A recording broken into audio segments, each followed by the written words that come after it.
हमारे भिल्ल समाज के अलावा सभी समाज के साथियों का अभिनंदन। अभी आप लोग बहुत ज्यादा उमस से जूझ रहे हैं, पानी पीते रहें और खड़े रहने के बजाय बैठ जाएंगे तो ज्यादा अच्छा होगा।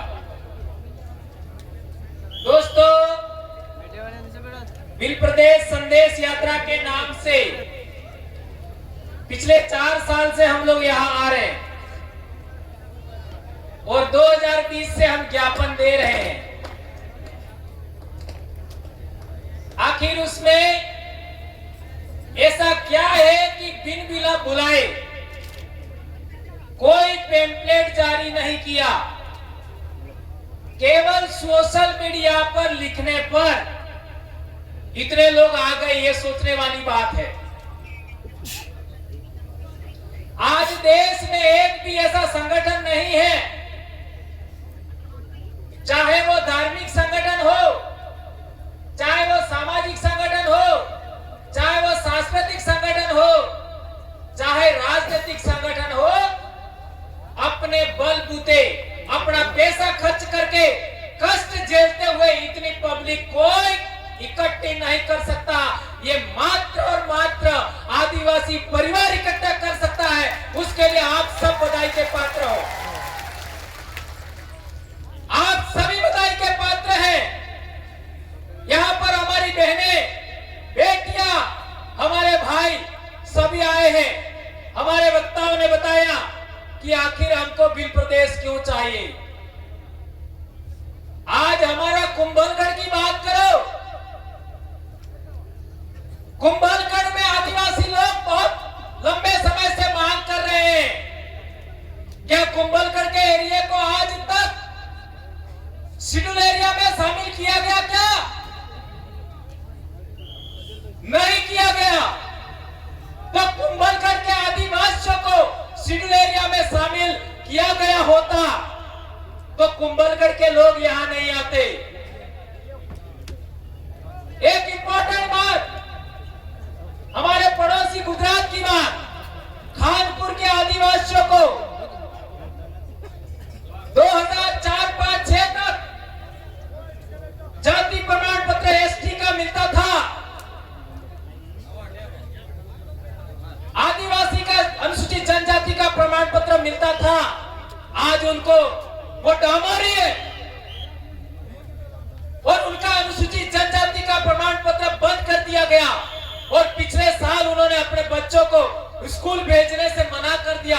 इसके बावजूद भी गुजरात सरकार ने बात नहीं मानी। इसके लिए लोग आ रहे। इस बीच में हमारे सबसे पहले हमारे उम्रदराज जांबाज साथी हमारे बीच में आए थे। ऐसे हमारे आरपी राजा राम प्रसाद जी डिंडोर साहब हमारे बीच में आए हैं। उनका धन्यवाद, जोहार, अभिनंदन। तो मैं बता रहा था, ऐसी ही आज जैसे दीपक भाई कुराड़ा भी आए, दादा जय जवाहर, वहां का देख लीजिए, दादरा नगर हवेली में 70 से 80% आदिवासी था। आज देख लीजिए, इतना इंडस्ट्री बनाया है, इतना उद्योग धंधे लगाया है कि आदिवासियों की वहां हालात खराब है। आवाज साथियों, चर्चा मत करना पास में।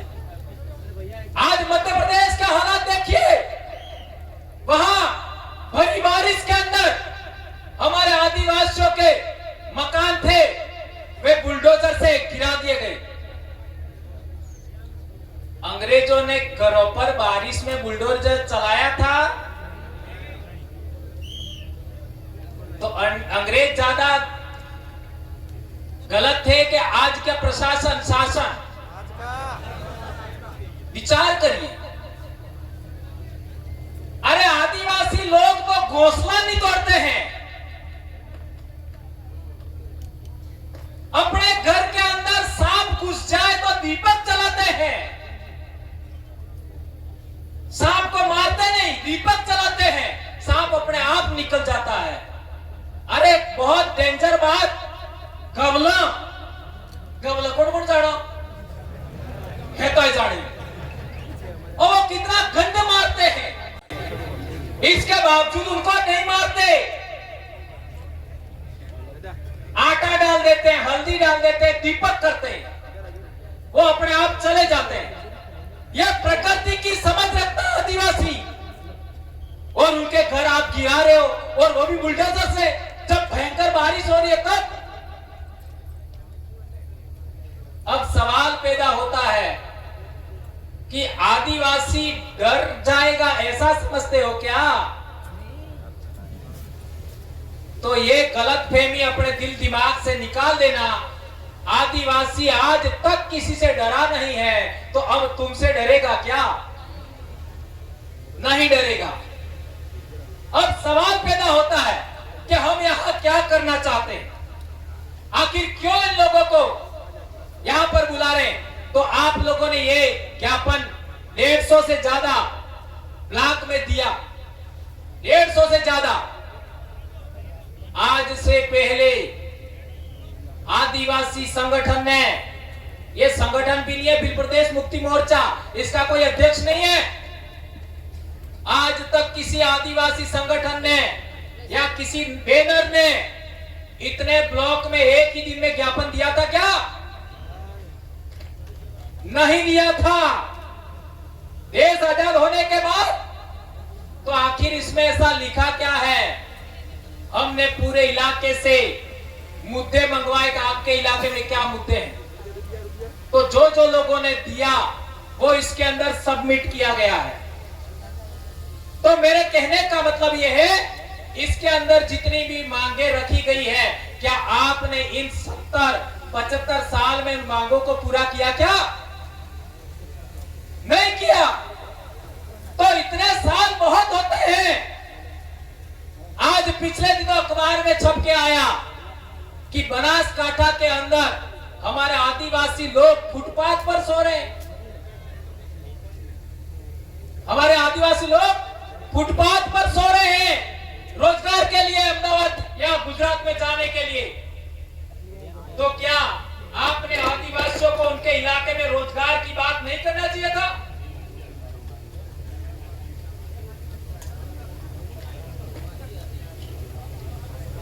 क्या किया गया रोजगार के नाम पर? मैं कहना चाहता हूं, हमारा एक बड़ा मुद्दा है जल आरक्षण। यदि हमको साबरमती का पानी मिल गया होता, यदि हमको माही बांध का पानी पूरे इलाके में मिल गया होता, यदि हमको कड़ाने का पानी पूरे इलाके में मिल गया होता, यदि हमको नर्मदा डैम का पानी मिल गया होता, यदि हमको तापी डैम का पानी मिल गया होता, तो क्या हम इन शहरों में रोजगार के लिए लाइन लगा करके नाकों पर अपने आप को बेचने जाते क्या? इन रोजगार के नाम पर शहरों में नाकों पर जैसे बकरों की मंडी लगती है, वैसे मजदूरों की मंडी लगती है। यह अपने आप को बेचना होता है। भारत देश के अंदर आदिवासी को इतना मजबूर कर दिया गया है कि वे अपने आप को बेच रहे हैं। आपने सुना होगा अखबारों के माध्यम से कि आदिवासी लोग अपनी बेटियों को बेच रहे हैं। क्या यह बात सही है, गलत है? अब बेटियों को बेचा जा रहा है, अपने खून को बेचा जा रहा है। क्या हाल बना दिया आदिवासियों का। और विरोध करने वाले कौन है पता है? हमारे अपने, और वो भी अपने दिमाग से काम थोड़ी कर रहे। उनको कहा जाता है ऐसा बोलो, वो तो उनकी खुद की जबान नहीं बोल रहे, काहे को इनका विरोध करना है? काहे का विरोध करना? वो आगे से लिख के दिया जाता है कि ऐसा ही बोलना है, ऐसा ही करना है, तब जाके वो तो बोलते हैं। इसलिए कोई घबराने की जरूरत नहीं है। एक बात और, सलूमर के जो भाई आए हैं, सलूम्बर में हमारा राजा सोनारा भील कब था? ये ज्ञात होना चाहिए।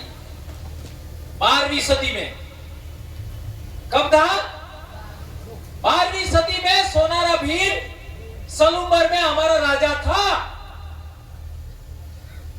तो 12वीं सदी में ही पृथ्वीराज चौहान भी थे। ये बात ध्यान रखना होगा। और 12वीं सदी में ही सामंत सिंह गुहिल भी थे, जिनके वंशज डूंगरपुर बांसवाड़ा में राजा बने थे सामंत सिंह। यानी 12वीं सदी में ही सोनारा भील हमारा राजा था। और 12वीं सदी में ही आपका चौहान वंश का प्रसिद्ध राजा पृथ्वीराज चौहान था। और 12वीं सदी में ही हमारे इलाके में शरण लेने के लिए आए थे सामंत सिंह जी, वो भी उसी जमाने की बात है। और सामंत सिंह जी को मेवाड़ से कीर्तिपाल आपका चौहान ने निकाल दिया, तब आए थे सुरक्षा के लिए। ये इतिहास पढ़ लेना। अब सवाल पैदा होता है कि 11वीं सदी में ये घटनाएं जब घट रही थी, तब हमारे बाप दादा राजा महाराजा थे। हमारी महिलाएं राजकुमारियां और रानियां थी, हमारे युवा राजकुमार थे। डूंगरपुर की बात कर लो, 1282 अर्थात 13वीं सदी। 13वीं सदी में हमारा बाप डूंगरपुर में राजा था। डूंगर भील, जब डूंगर भील हमारा राजा था डूंगरपुर में, तो हमारे बाप दादे आपका नए युवा है वो राजकुमार राजकुमारियां थी, रानियां थी। उससे आगे बढ़ो, बांसवाड़ा की बात करो। बांसवाड़ा की हम बात करते हैं, 16वीं सदी में हमारा राजा था बासिया भील। 16वीं सदी में कौन? बासिया भील। 1515 कहो, 1515 से 1530, ये भी हमारे राजा थे। अब सवाल पैदा होता है कि कुशलगढ़ की बात करो। कुशलगढ़ में हमारा राजा कब था? 1671। 1671 का मतलब हुआ 17वीं सदी। तो मैंने केवल दक्षिणी राजस्थान की बात बताया। 12वीं सदी से लगा करके 17वीं सदी तक हमारे बाप दादे राजा थे। यही हालात मध्य प्रदेश का देख लो। अलीराजपुर, झाबुआ, रतलाम और दूसरे इलाके, उनमें आप इतिहास पढ़ लो। इसी पीरियड में हमारे बाप दादे राजा महाराजा थे।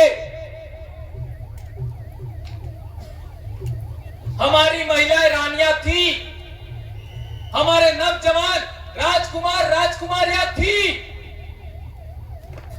पड़ोस में देख लो, दाहोद, पंचमहाल, महिसागर, अरवल्ली, साबरकाठा, ये पूरे इलाके में हमारे बाप दादे राजे महाराजा थे इसी पीरियड में।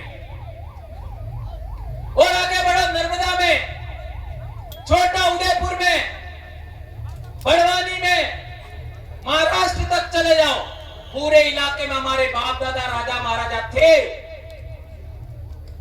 और डांग में तो आज भी राजा हमारे।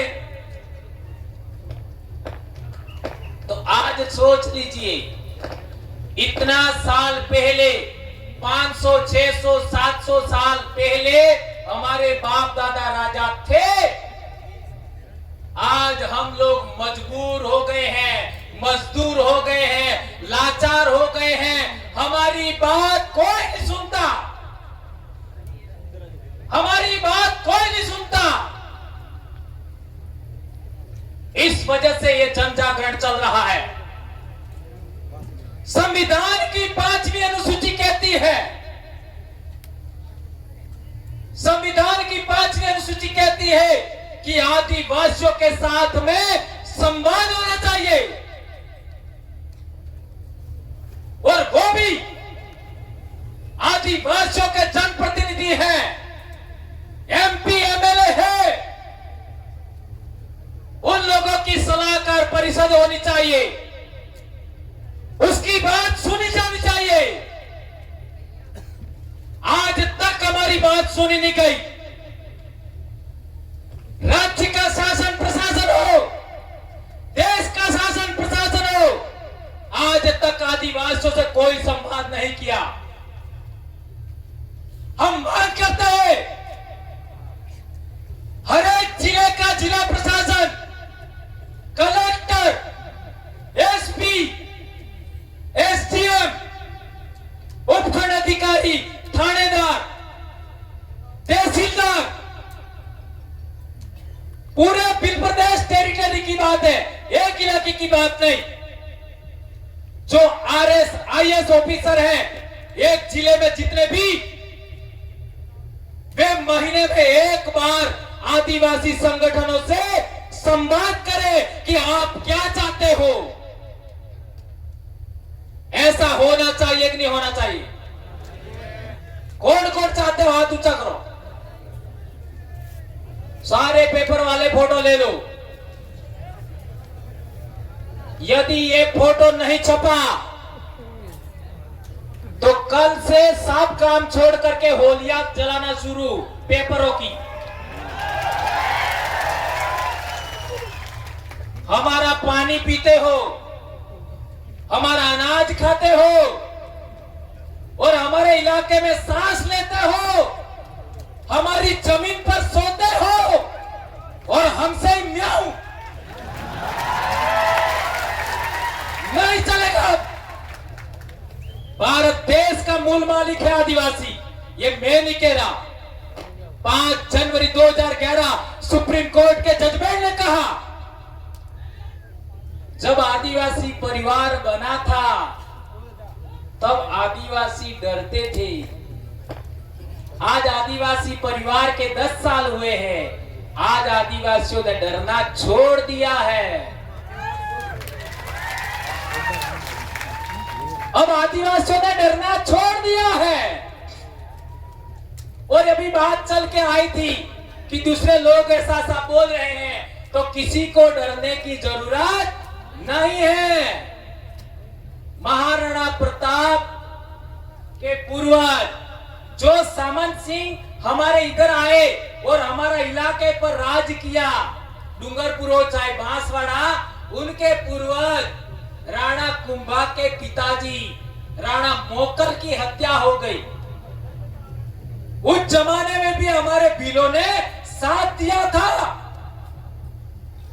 मेवाड़ का पूरा शासन प्रशासन उस जमाने का उन हत्यारों को पकड़ नहीं पाया और हमारे भीलों ने केवल एक परिवार के 7 भाइयों ने पकड़ दिखाया। ये होता आदिवासी।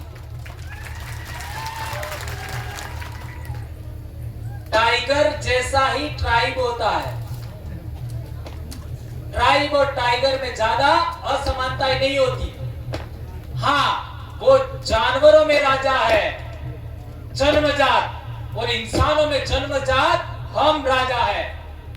इसलिए कहते हैं धोम धनी भील, धूल मोड़ना धनी भील। तो बात चल रही थी कि दूसरे लोगों में ये ऐसा माहौल है कि अरे यार ऐसा हो जाएगा वैसा हो जाएगा। मैं कहना चाहता हूं सभी पत्रकारों से, सभी शासन प्रशासन से, दुनिया के इतिहास में एक उदाहरण बताओ।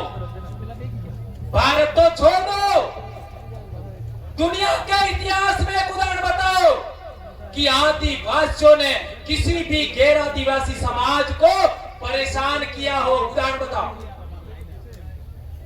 किसी का शोषण किया हो, किसी के साथ भेदभाव किया हो, किसी के साथ अन्याय किया हो। मैं जो महाराणा कुंभा की बात कर रहा था, उस परिवार का जो मुखिया था उसको उन्हीं लोगों ने मारा था। इसके बावजूद भी उन्होंने कहा कि हमारी सहायता करो, तो भी हमने किया था। बोलिए,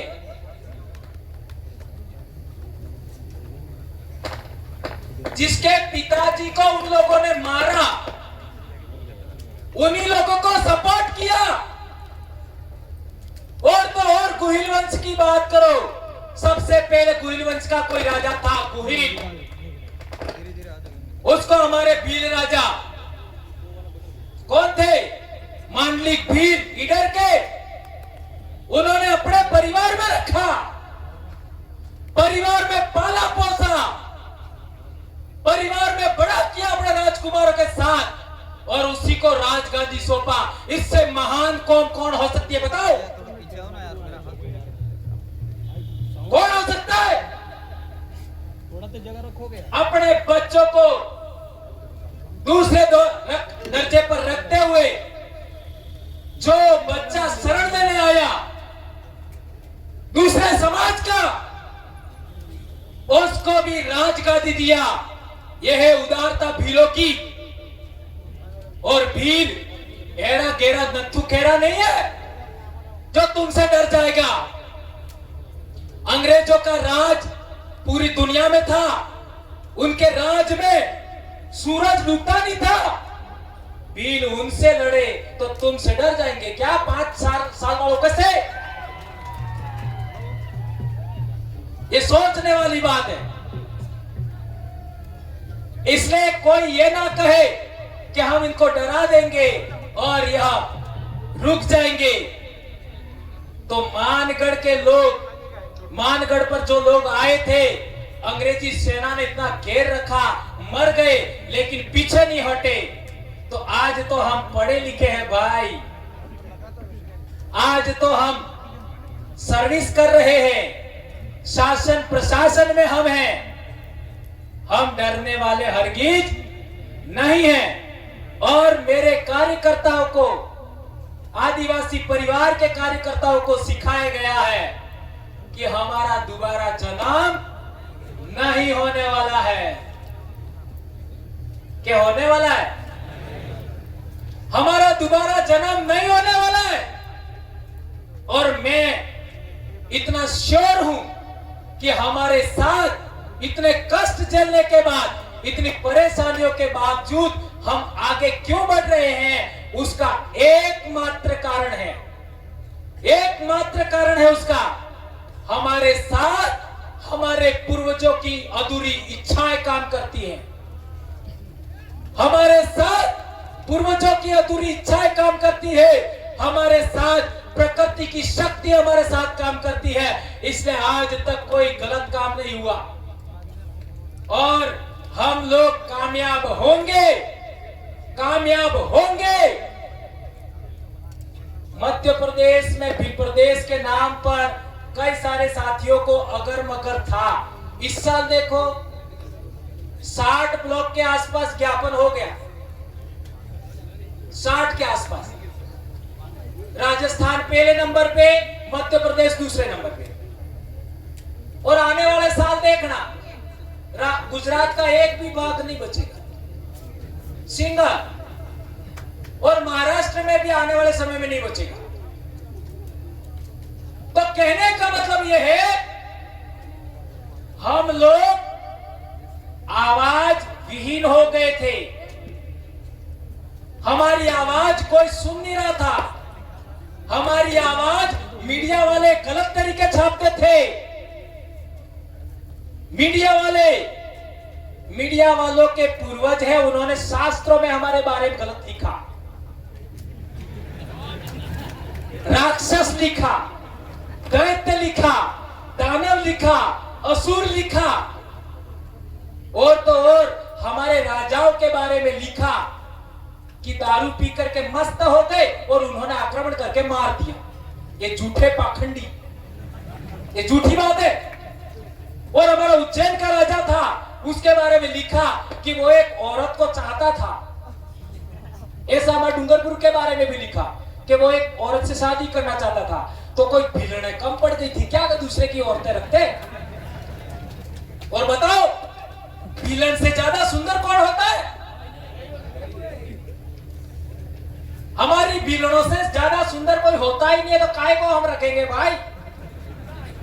श्याम सुंदर जी कोई है क्या हमारे विलनों से ज्यादा सुंदर? ये श्याम सुंदर जी दिल्ली से आए, वो भी बोल रहे हैं। और शर्मा जी, कहाँ गए शर्मा जी? डीके शर्मा साहब कितनी बढ़िया बात बताई।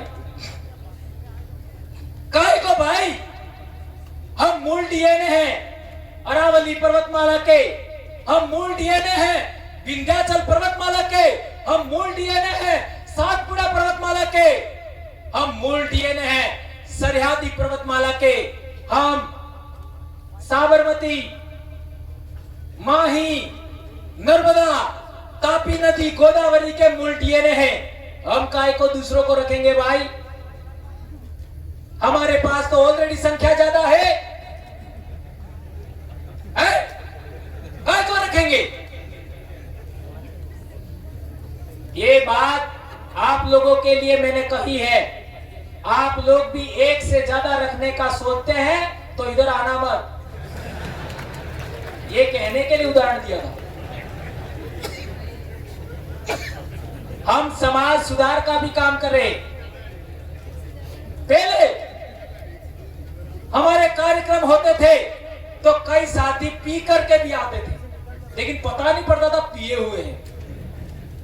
अब देखो, आपको साफ कह देना चाहता हूं, जब भी हम लोग कहीं कार्यक्रम में हो बुलाते हैं, चाहे मानगढ़ हो, चाहे कहीं भी हो, बेणेश्वर हो या विश्व आदिवासी दिवस का कार्यक्रम हो, एक दिन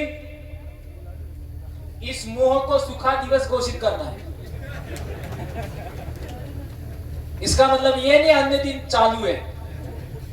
हमारा आदिवासी परिवार का नियमावली है, दिन को बिल्कुल नहीं, उसका पालन करना ही है। और यदि मानगढ़ की बात करो, संत गोविंद गुरु महाराज की बात करो, जीरो करना है, नहीं पीना है। और जब भी मानगढ़ आओ, जब भी बेणेश्वर जाओ, जब भी विश्व आदिवासी दिवस जाओ, इन 3 दिन पर कभी भी हमको दारू नहीं पीना है। अपने 1507 बाप दादा जो यहां मरे, 1200 आदिवासी भील विजयनगर पाल गढ़वा में मरे और 800 भील लिलुड़ी बटली में मरे, उनकी सौगंध खाइए। इन 3 कार्यक्रमों में हम नहीं पिएंगे। हाथ ऊंचा करके सौगंध खाइए। हाँ, मैं बोलूंगा ऐसा बोल, आपका खड़े हो जाए एक बार। आज सौगंध ही दिलवाना है मुझे। खड़े हो जाओ।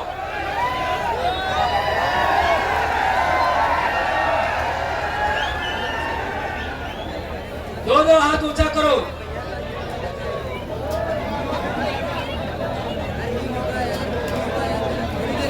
मैं भंवरलाल परमार, अपना अपना नाम बोलना है।